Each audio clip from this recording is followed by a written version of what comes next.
Hawai'i Symphony Orchestra.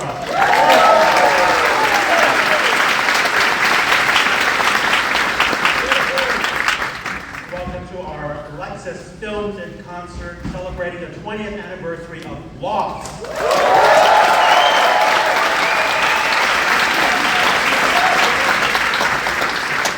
Before we get the show started, I want to thank our sponsors who make all of our performances possible. So please help me acknowledge the title sponsor for our films and concert series, Lexus Hawaii.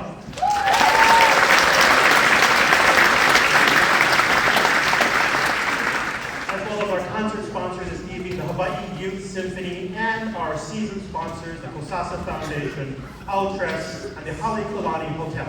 Let's hear it for them.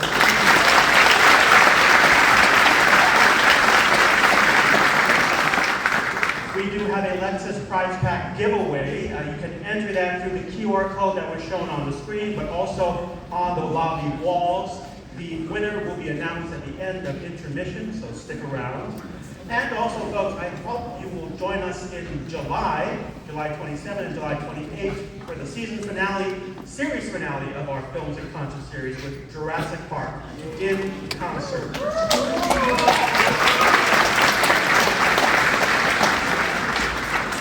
Spared no expense, so we'll hope to see you after. Tickets will go on very soon. And so I think it's almost time for us to go back. So, on behalf of your Hawai'i Symphony Orchestra and music director, Dave Lamb, namaste. Enjoy the show.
like home.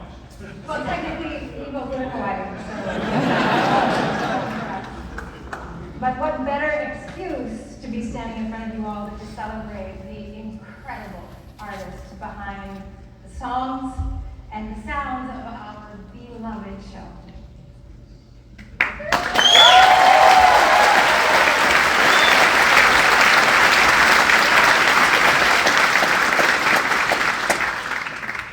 Michael Giacchino is a maestro of cinematic storytelling. Through the interstellar voyages of Star Trek to the pulse-pounding exploits of Marvel and DC superheroes, his compositions have become integral to countless cherished tales. But it's his work on Lost, these emotional journeys that resonated so deeply with audiences, taking TV soundtracks to a whole new level. One might say that these brilliant compositions on Lost are his most beloved, iconic, and memorable of all. At least we think so. Well, we think so.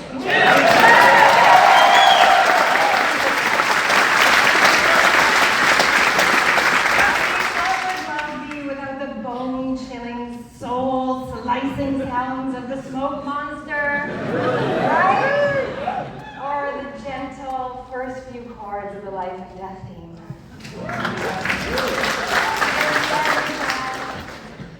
Michael's music has always brought tears to my eyes. His music fills our hearts, our minds, our imaginations with images that we will never forget. And it fills our hearts with memories that we have all collectively made together.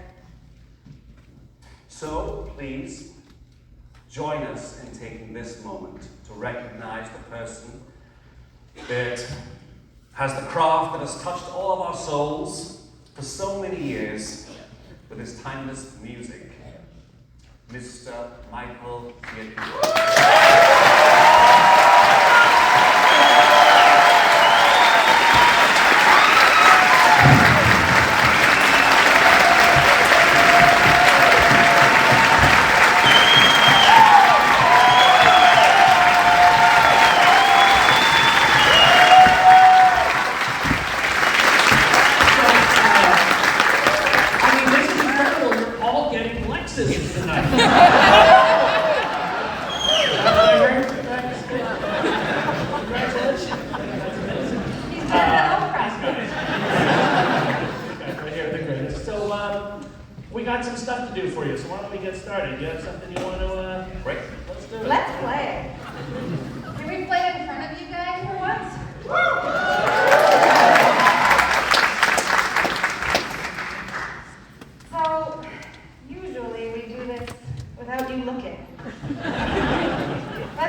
Please, Ian. I'm ready. All right. Exterior, jungle. Campsite, night. Close on a fire as a piece of dry wood kicks up a field of embers as it's dropped into the flames. Mama's getting old. Kate settles down next to the fire, Sawyer on the opposite side. Alright, I just have to say, Josh Holloway couldn't make it tonight, so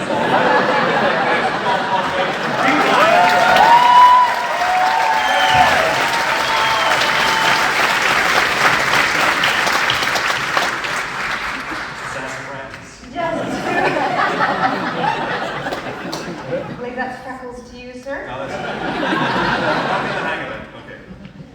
Two outlaws, camped out under the stars. Hell, if we didn't know any better, we'd think this was downright romantic. Sawyer digs around his pack, finally finds what he's looking for, a mini bottle of vodka. Cracks it open, tosses it back one shot.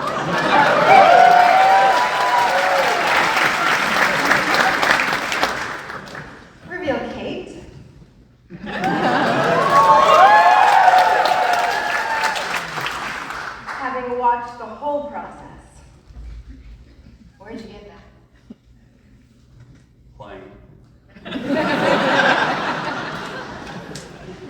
Jack was looking for the alcohol cart. Well, it's a good thing I found it instead. Kate just looks at him. No one has any idea what she's thinking. Then, you got more of it? I got more of it. But you ain't got car plans yet. Is that a no? Now, it's his turn to look at her. And damn it, Sawyer ain't charmed. Reaches into his pack, emerges with a whole handful of mini bottles. Yes, please. Oh, good. I'm so glad my pages are out of order. Hang on, bear with me. See, this is what happened on set all the time. All right, thank you. Good. Ready? I'm ready. All right, sassafras. Can you get the tea that one up? He was like, are you ready? Because it's You're coming. not gonna do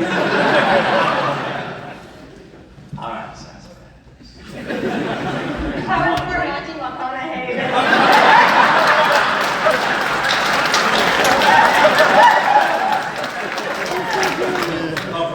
Can I do these sassafras? Do it again.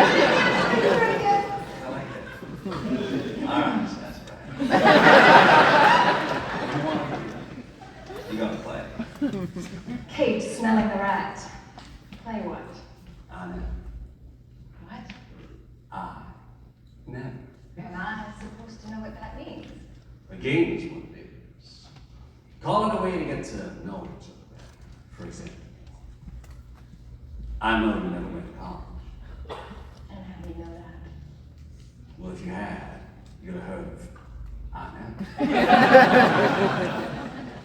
Mm-hmm. You ready? Oh, you're not ready! Take two.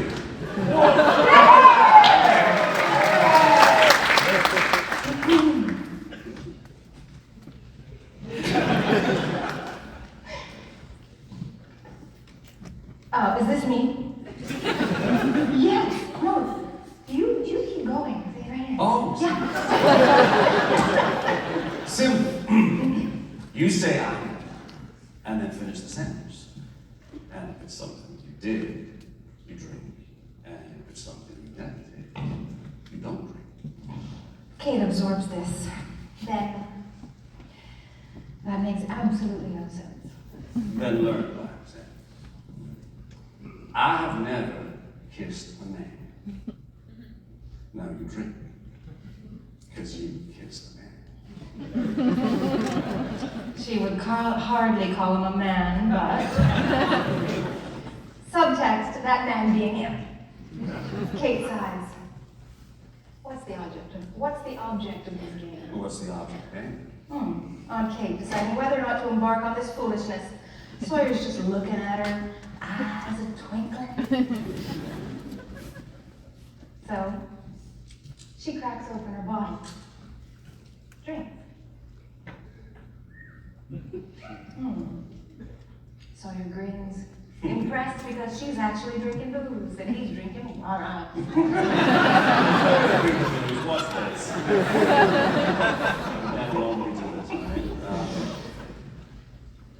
Oh wait, okay, fun little fact, since we're here. When we actually shot this scene, Kate was actually drinking booze and Sawyer was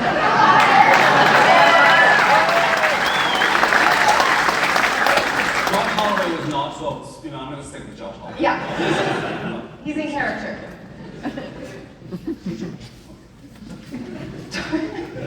Be Josh. I don't know. Here we go. Okay. Yeah. I've never implied I went to college when I really haven't. And Sawyer's brain's gone.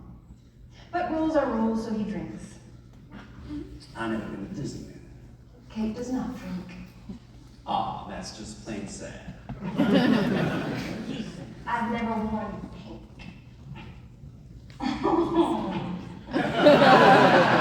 Sawyer glares at her but drinks by way of explanation. The 80s. I never voted in. Kate doesn't drink. I voting. Sawyer smiles and drinks. I didn't get in love. You've never been in love. Drinking, Kate may not buy it. Hell, we may not buy it. But she drinks.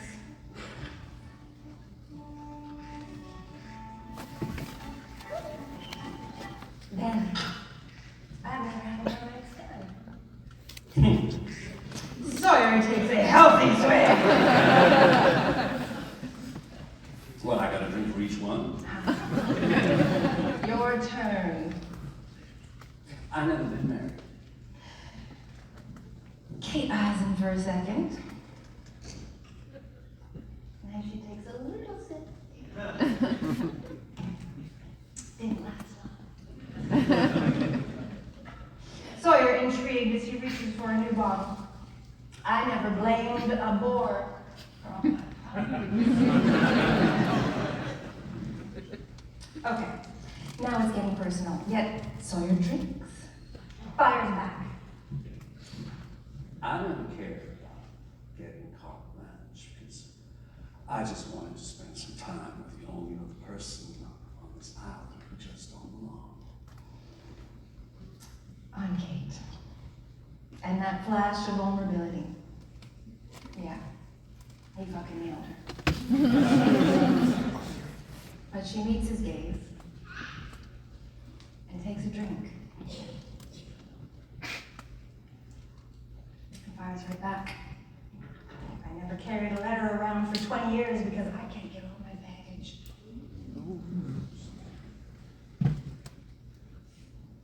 And Sawyer goes cold. Locks that stare into her. But drinks. Holds the stare for a beat, and then I never killed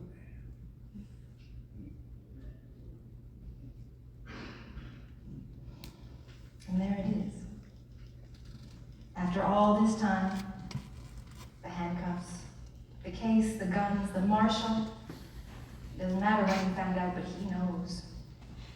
And he looks at her for a reaction. Sees a flash of intense vulnerability, but then she covers it. She doesn't want to give him a fucking satisfaction. And she drinks. On Sawyer, not as surprised as we might expect him to be. But what is surprising is that Sawyer drinks too. Drains his whole mini body. And when he's done, Well, looks like we've got something in common after all.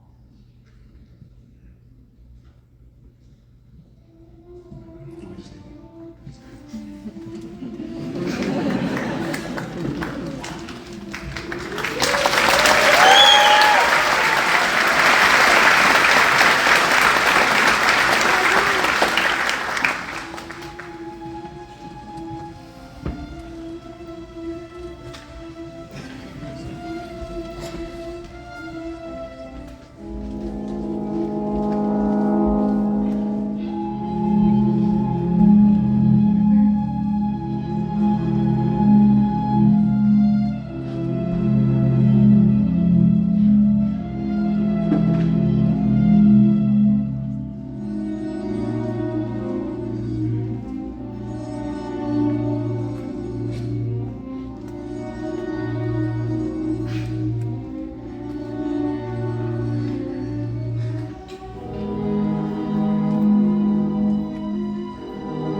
That would still happen. So thank you. It means so much to us, and we're so happy to leave this with you here tonight.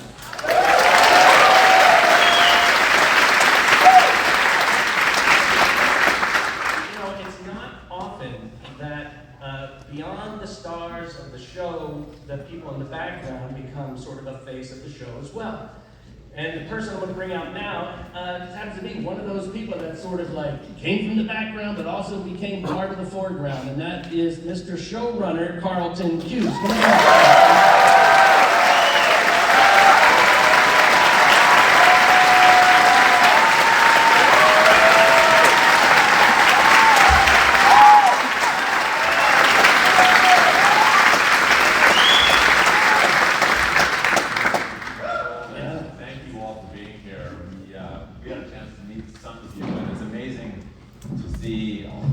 Distance people came to come to Hawaii for this concert. We really appreciate the effort everybody made to come to this event. Thank you guys so much. We're really happy to be back on Oahu. This was our home for 6 years in making the show, and it was such a great experience. Everybody on the island treated us so well, and it's such a welcome, wonderful thing to be here celebrating. It's hard to believe, 20 years since we started this adventure. We shot all but, I think, about 5 scenes of the entire series on the island of Oahu. And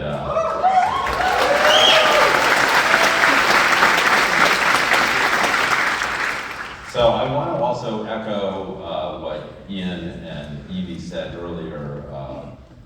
We're all here because of Michael and his incredible music, and I mean, I may be a little bit biased, but in my opinion, the music for Lost is the best music for any television show.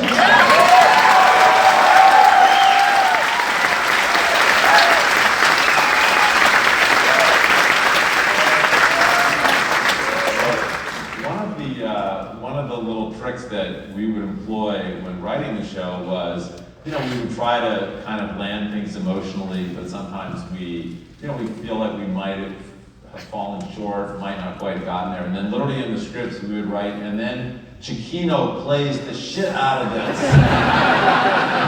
And he did. I mean, it was incredible.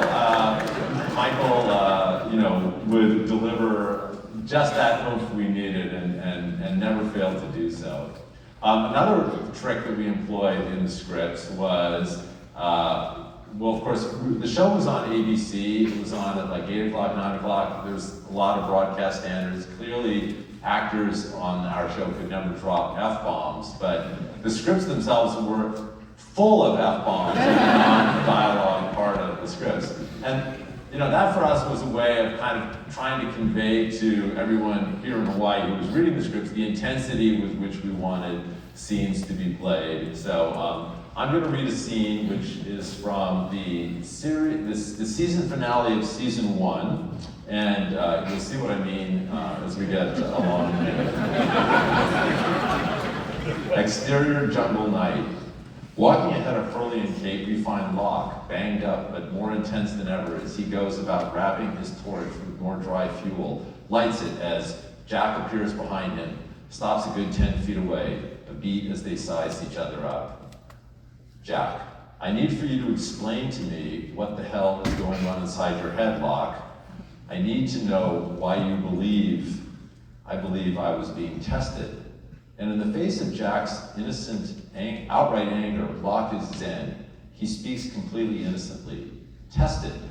Yes, tested. I think that's why you and I don't see eye to eye sometimes, Jack, because you're a man of science. Jack releases Locke's arm. Yeah? What's that make you? Me? Well, I'm a man of faith. Okay, Jack's radar on this guy may have been up before, but now he is fucking worried. As we push in on Locke, the orange light of the torch reflected in his eyes. Do you really think this is all an accident? That we, a group of strangers, survived, many of us with just superficial injuries? You think that we just crashed in this place by coincidence? Especially this place. We were brought here for a purpose, for a reason. All of us, each one of us was brought here for a reason. Brought here, who? The island. The island brought us here. This is no ordinary place, you've seen it. I know you have. The island chose you too, Jack. It's destiny. On Jack, shaken for a beat. Yes, he has seen some weird shit, but this? No. Jack's eyes go hardcore. You talked to Boone about destiny, John? Fuck. And for the first time, Locke hesitates. But it's just a flash, a peek, because then Boone was a sacrifice the island demanded. What happened to him at that plane was a part of a chain of events that led us here, led us down a path, led us to you and me in this day, to right now. Jack just looks at him then. Where does this path end, John? And Locke acts as if he has just been asked the most obvious question in the history of fucking questions. The path leads to the hatch, Jack. All of this happens so that we can open the hatch. We're opening the hatch because we're trying to survive. Survival is all relative, Jack. Jack shakes his head. This is fucking insane. I don't believe in destiny. Yes, you do. You just don't know it yet. And as Locke walks off, we push in on Jack. He might not believe in destiny, but he believes this. John Locke is off his nut.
First,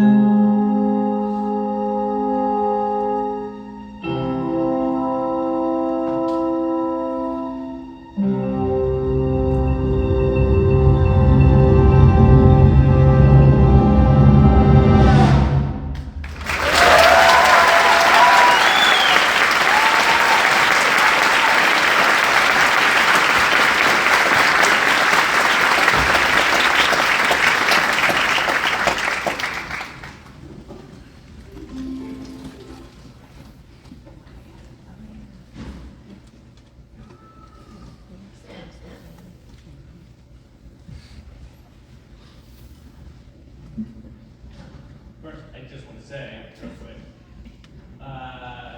Jorge Garcia wanted to be here so badly. Wanted to be here. I bet you're thinking, oh, he's backstage. He's going to surprise you. Not backstage. So I'm saying hello to you from him.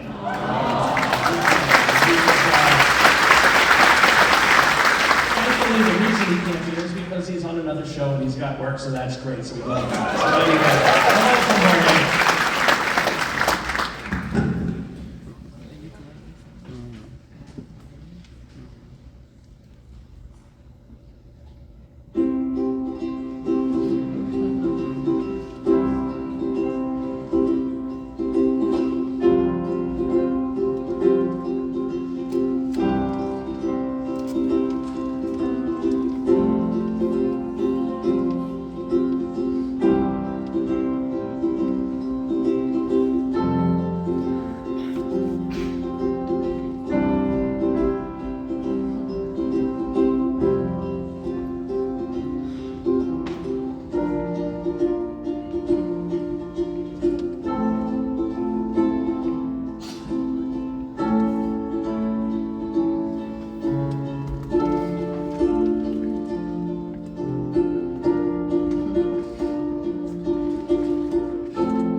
Through the Looking Glass.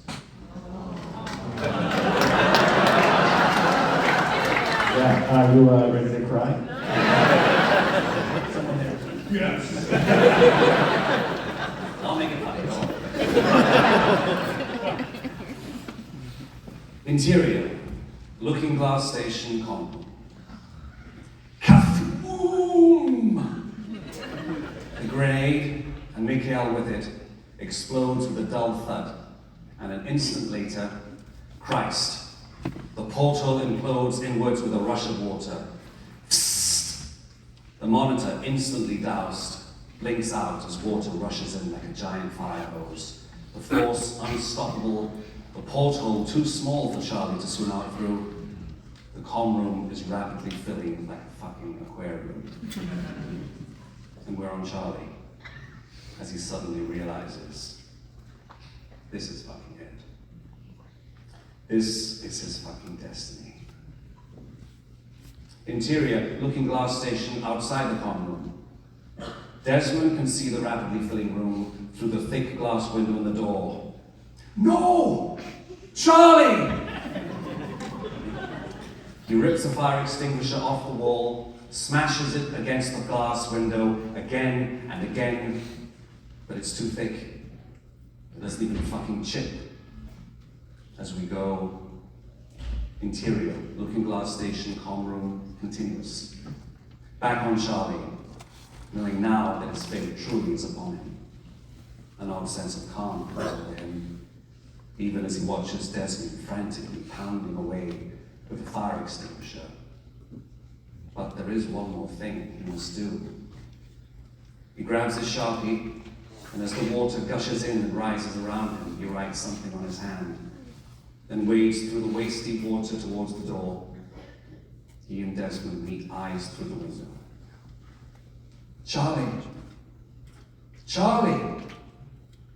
Desmond is wild-eyed. Charlie, serene. He gives Desmond a look of final farewell, then holds his hand up to the glass so that Desmond can read the message he has written on it.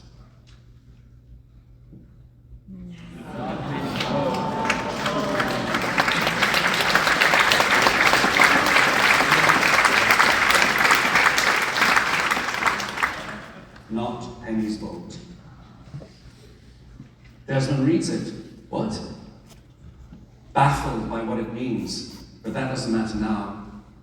Right now, what matters is that the water is now up Charlie's neck, and Desmond is fucking powerless as it now rises above his head.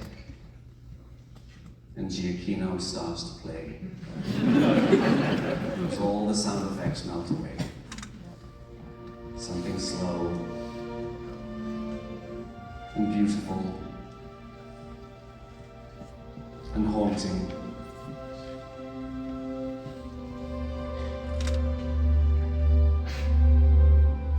Because of all the deaths we've endured, this one is going to hurt the most.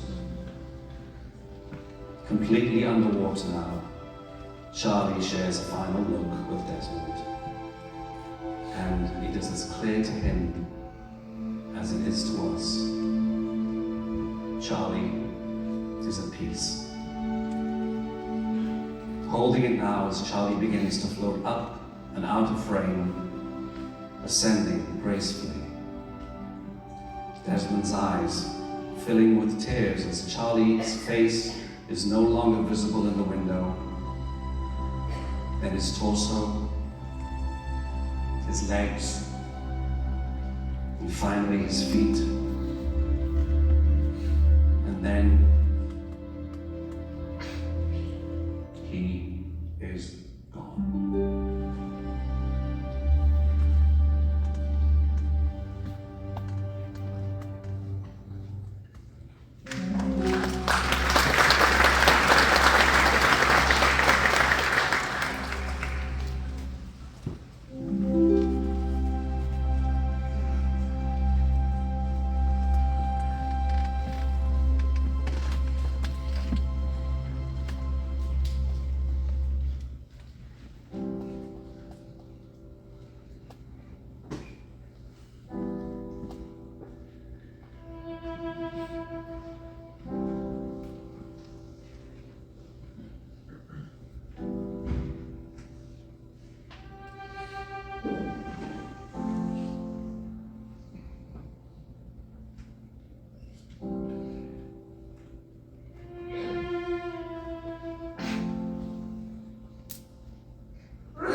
신수 씨,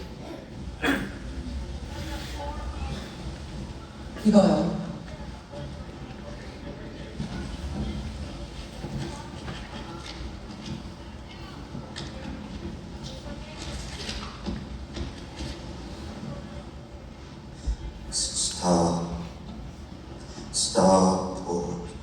스타보드. 간단한 영어를 발음으로 적었어요. 당신한테 도움이 될 것 같아서.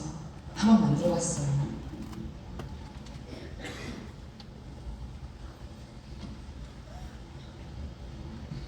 나 미안하다.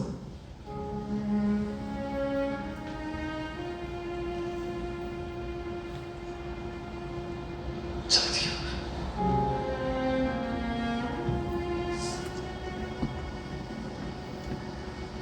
당신이 꼭 갈 필요가 없잖아요. 아직 모르겠어. 나도 지금 뻔히 막고 있는 중이야. 나 때문에 얼마나 고생했는지 잘 알고 있어. 당신 같은 여자가 이 고생을 했는데. 나는 내가 가야만 당신을 구할 수 있어.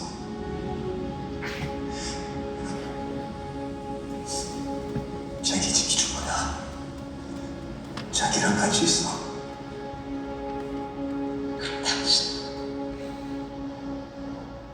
당신은 누가 지켜줄 거예요?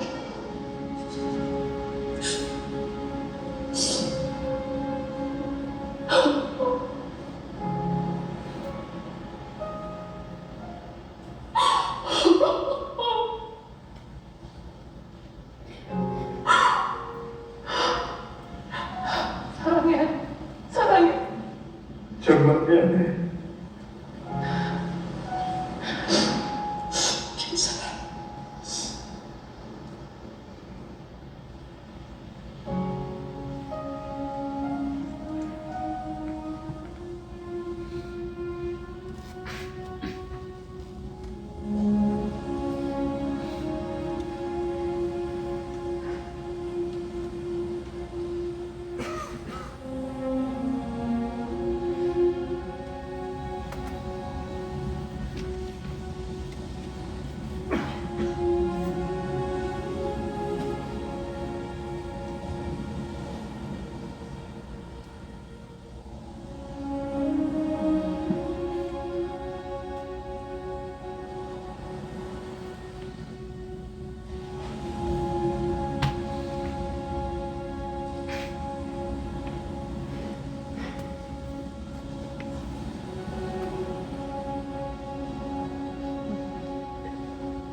There you go. Aloha, everyone. Alexis. I am very lucky to be joined by my colleague Kelsey Kagura, a dancement manager with the Hawai'i Symphony Orchestra, to announce the winner of our Lexus Prize Pack giveaway, which includes, Kelsey, can you show what's in the bag? A Lexus wine cooler bag with a little bit of goodies inside, which we won't spoil as a surprise. So the winner of this prize pack goes to Katrina Doubtful.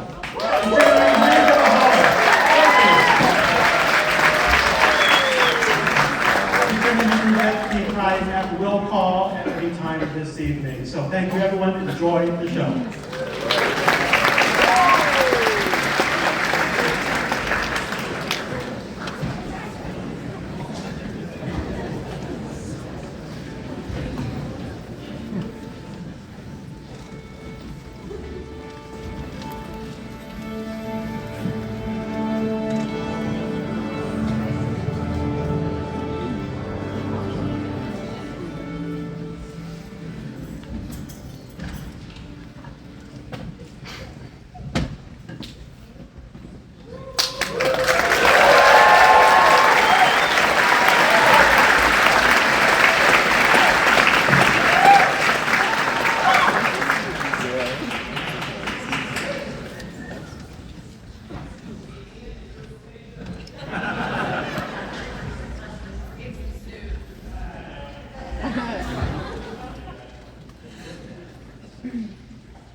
Nothing good is coming out of this. And if we want to raise your blood pressure even more, we'll just slowly. I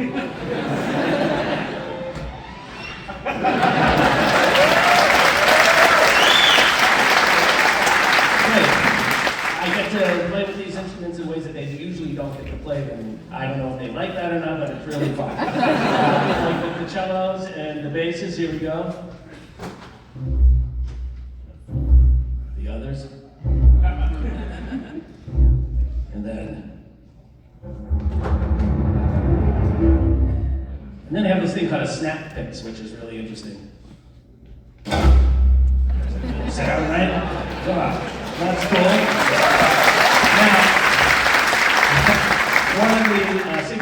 the show, especially when we went to a commercial break, is the trombones. And I remember when I was doing that, I was going to commercial every time, and I remember JJ was like, maybe we don't need to do it every time. I was like, I think we do. I think we do. So.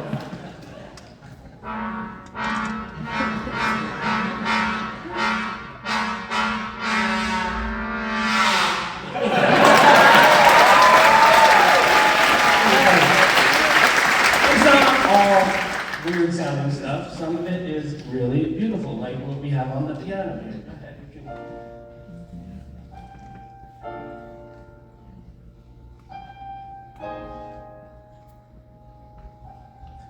Whose theme?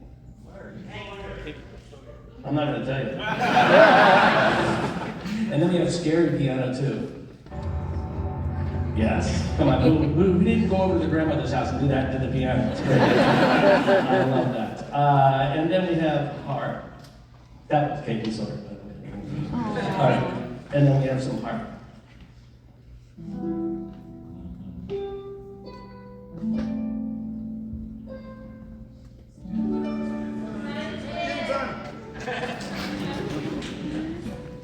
Very nice. By the way, Daniel Day Kim wanted to also be here, but he's in Korea shooting a show, and that's pretty great as well. So. And of course, we have the Outlaws, which is a really interesting instrument. Go ahead, show us that. That's nuts. And then we have jungle drums. We also brought airplane parts from the set to play on. And then, of course, our good friend, the timpani. Woo! All right.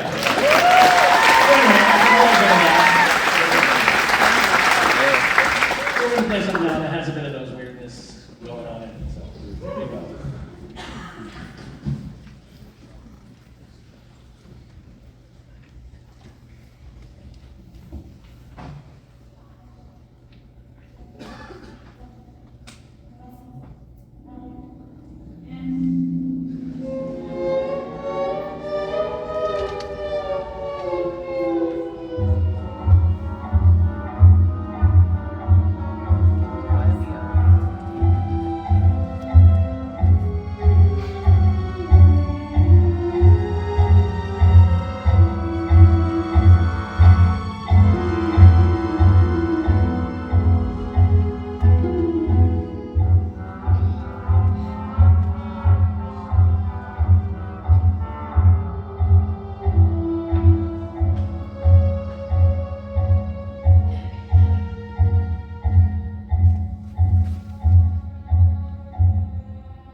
The concert. Interior freighter, radio room, day. And if Desmond ever meant anything in his life, it's this. Saeed takes a beat and hands Desmond the phone. It's the moment of truth. Desmond puts it to his ear, then bleep, bleep, bleep, bleep. And now we do a slow push-in on him. And we can feel things are coming together now, something almost magic, as hope fills Desmond. His eyes wet, listening to the phone ringing for one more painfully long beat, and finally, a click. Hello? Holy shit. Desmond can't believe it, in shock. Penny? Desmond? Yes. After all this time apart, after 2 seasons, Penny and Desmond are actually talking to each other, not in flashback, but now. Desmond, as he clutches the phone, ecstatic and now complete. You answer, Penny. You answer. And now we intercut this with interior, Penny, present day London flat, night. A modern loft, tight on modern day Penny, fearful, hopeful, confused, but most of all, thrilled. Desmond? Where are you? I'm on a boat. I've been on an island, but my God, Penny, is that really you? And yes, we get it. The shifting is over. The Desmond we've come to know is the one on the phone with Penny. Yes, it's me. You believe me? You still care about me? On Penny, her eyes filling, so much to fucking say. Desmond, I've been looking for you for the last 3 years. I know about the island, I've researched. A burst of static drowns out whatever she was going to say. Desmond looks at Saeed, frantic as Penny's voice comes back. I spoke to your friend Charlie, and that's when I knew, that's when I really knew you were still alive. I knew Penny is overcome with emotion as she speaks into the phone. that I wasn't crazy. Desmond closes his eyes, intoxicated by the pure joy of knowing the woman of his dreams still cares for him. But the static and the atmospheric distortion is getting worse. Desmond? Are you still there? Yes, can you hear me? Yes, that's better again, yes. There's no more waiting. Who knows how long they have. I love you. I've always loved you, Penny. I'm so sorry. I love you. On Penny's face, well, this is fucking overwhelming. I love you too, Desmond. More static. It's fucking breaking up. Desmond clutches the phone like a lifeline. And with an equal measure of love and determination, they're talking over each other now. I don't know where I am. I'll find you, Desmond. I promise. No matter what, I'll get won't home give to up, you. I promise. I promise. More fucking static. One final burst of clean air as they both say at precisely the same time, I love you. And then the phone goes dead.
Exterior tarmac day. The camera follows Jack as he starts down the ramp at the back of the plane and onto the tarmac. He can't quite believe what he's looking at as the camera circles around Jack to reveal the wild scene on the tarmac. A crowd of Oceanic officials, Coast Guard luminaries, and most importantly, the family members of the survivors. Exterior tarmac day. Giacchino plays for all it's worth. As survivors come down the ramp. First comes Jack. He's enveloped into the arms of a woman. We haven't seen her since season 1, but who else would sob with joy upon seeing him? Hey, Mom. Next comes Son, who is grabbed and hugged by her well-dressed mother, Mrs. Pig. Even the normally formal Mr. Pike is choked with emotion as he takes Son into his embrace. Now Hurley steps down the ramp, sees his mother and father. His mom hauls ass across the tarmac, screaming in delight in Spanish. And Hurley runs to her, crying. She smothers Hurley in her arms. His dad grabs the both of them, overcome and emotional too. Saeed is the next one down. He descends the ramp, not looking around or expecting anyone. He offers a smile and politely shakes hands with several of the Coast Guard officials, and that's when Hurley yanks him over to meet his parents. Mom and Pop Rays have enough hugs for Saeed too. It's a love fest. And finally, Kate comes down the ramp. She's holding Aaron in her arms, knowing there's no one there for her. Or him. All they've got is each other. And that is both beautiful and sad. And now Aaron starts to cry. And as Kate's eyes water, somehow feeling the same pain that he is, she looks out at the crowded tarmac. The party, all these people. And yet she has never felt more fucking alone.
Before we do this next reading, I thought I would tell a quick story about how Ian and I first met each other.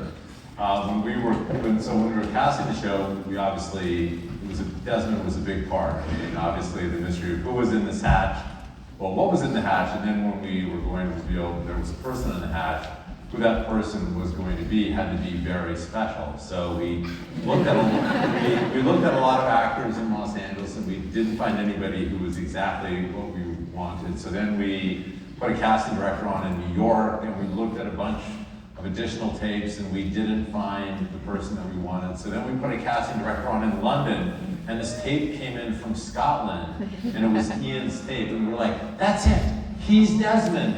And we were,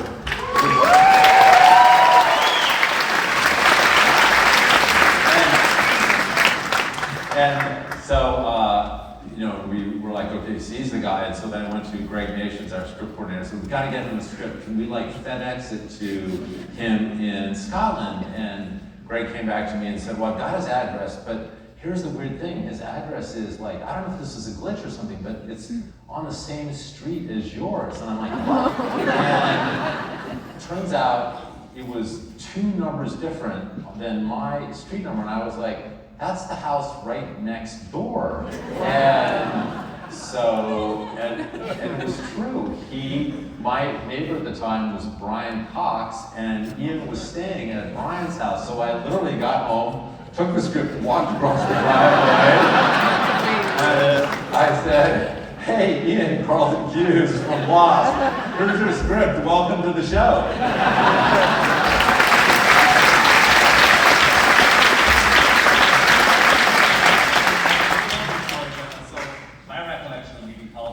Time was I was working with Brian in the garage, and he said it was when the Prius was exciting. He said, "Oh, my neighbor, runner. All I had was runner, runner. He's got the new Prius. Let's go check it out." So me and Brian came across. Now, a runner in the UK is a PA, and I remember looking at him going, it's kind of old to be a. This was kind of grumpy as well. So that was my reaction. And then later on, I was like, I was in the show. Yes. But I think that was the moment. You went, Yeah, exactly. Just listed somewhere in there. And this was the moment that Carlton gave away to my children who have never seen the show yet, What's in the Hatch.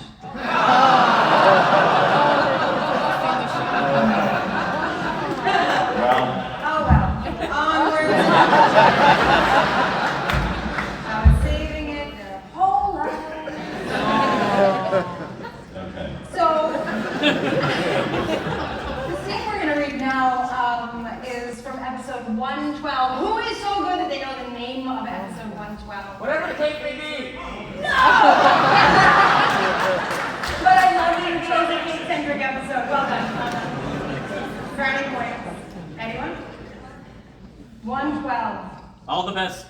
Cowboys have daddy issues? Another great episode. I'm totally wrong.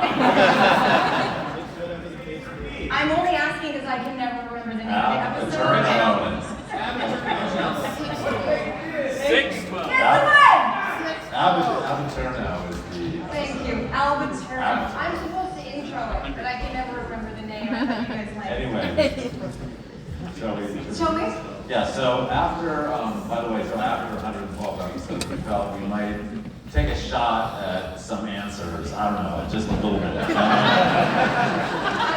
A glimmer, maybe, of an answer. Do we all remember being at that point, just a few episodes over 100? Was it an answer?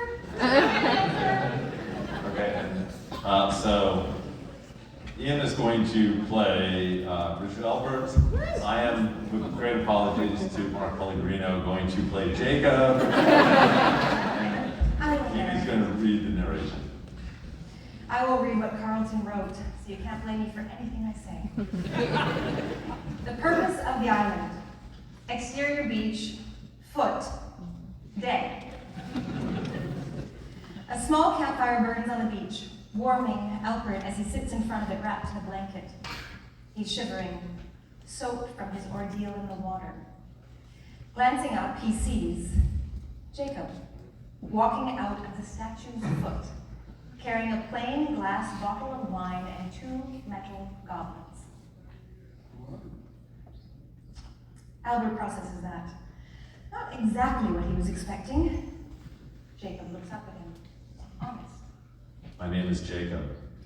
I'm the one who brought your ship to this island. Well, there it is.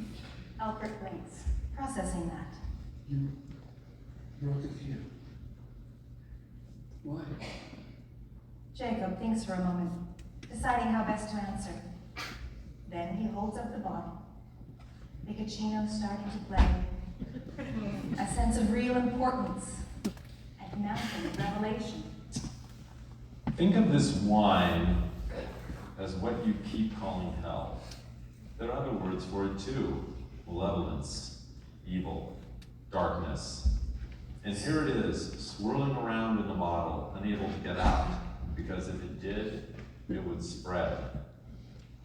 Now Jacob holds up the bottle's cork, a twinkle in his eye.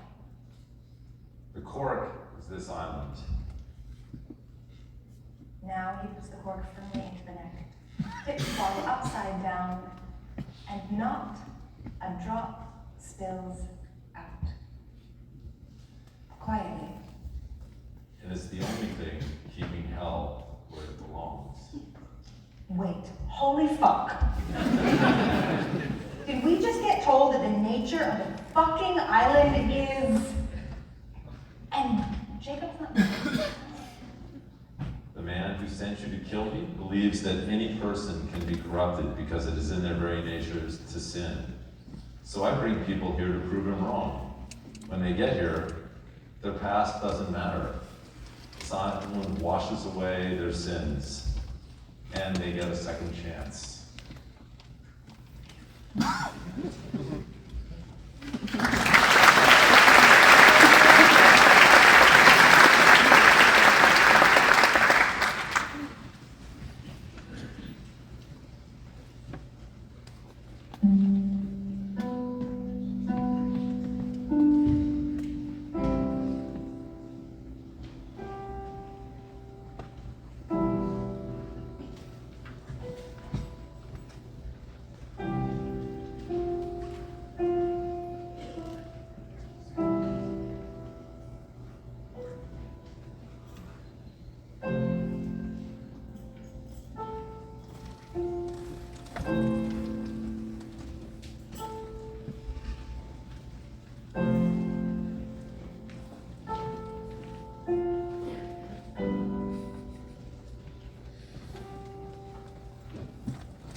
everyone always asks you when you're in this, like, what was the favorite thing you ever worked on, right? And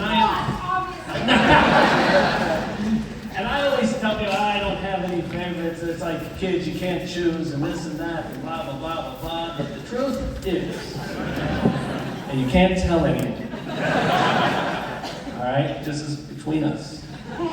Truth is, Lost is my favorite.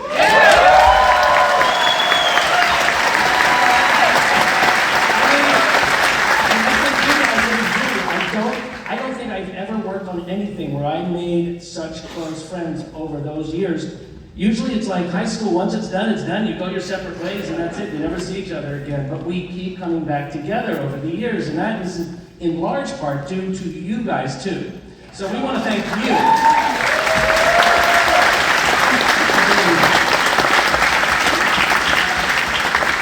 And I always say, don't worry, it's going to be a lot of Lost fans, but that's okay, because if you're a Lost fan, that means you have to be a good person. Because I believe anyone who loves this show as much as you do, as much as we do, you gotta be a decent person, right? Lost is about that. It's about redemption, and it's about, love and family and all of those things, and spending the hours we have on this earth with the people you most want to be with. So don't forget that.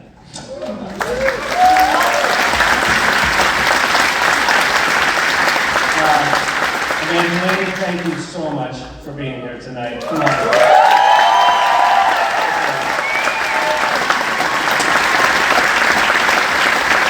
Genius.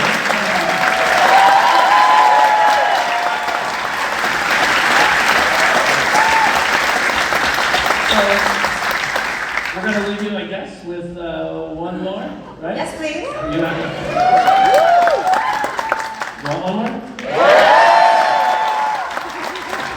The one? They want the one. The one. All right, get your tissues. Here we go.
Hey, kiddo.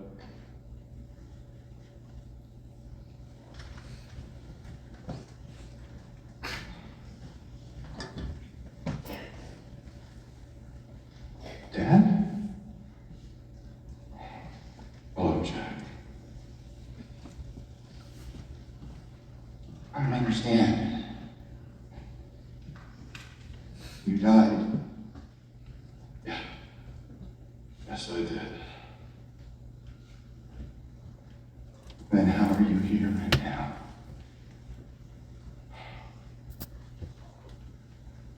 How are you here?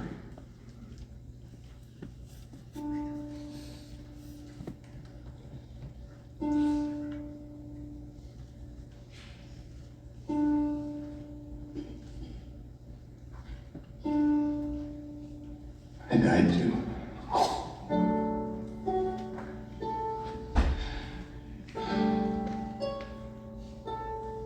That's okay.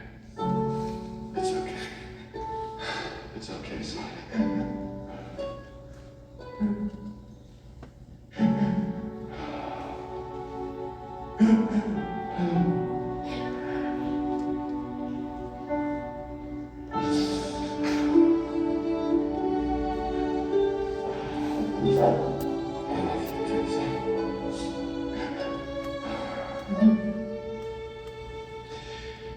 Are you real? Sure, son. Yeah, I'm real. You're real. Everything that's ever happened to you is real. All those people in the church, they're all real too. They're all dead. Everyone dies sometime, kiddo.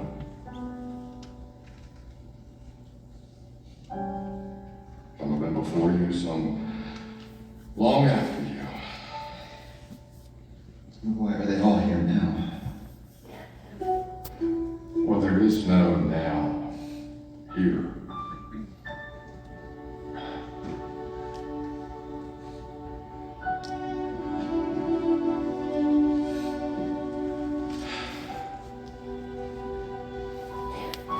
Where are we, Dad? But this is a place that you all made together so that you can find one another.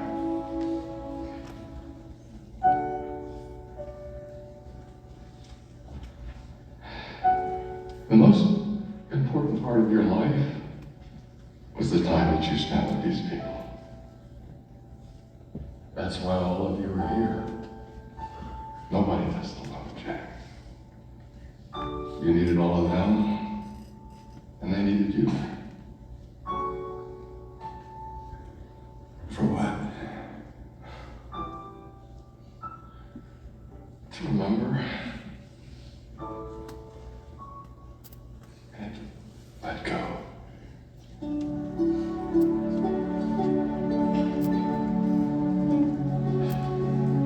Kate.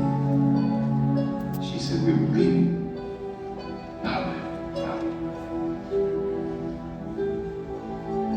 Moving on.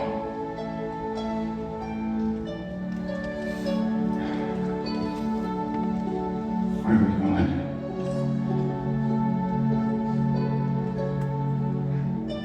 Let's go find out.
Thank you, Honolulu Symphony, for having us and for being here and playing so beautifully. You guys are amazing. Thank you for putting up with us. It was really fun. And again, thank you guys for being here. I really appreciate it. Lost was an experience none of us will ever forget, and hopefully we'll be doing this until we're in our hundreds. All right? Thank you again, everyone. Thank you so much. Did any of you have a problem with the ending?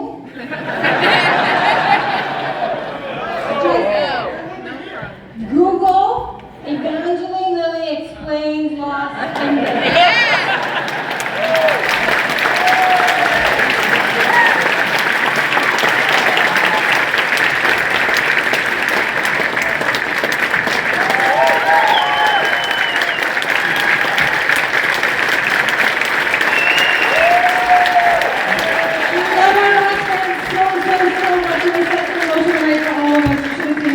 We were crying as much as you were. Thank you guys for following us all through 6 years.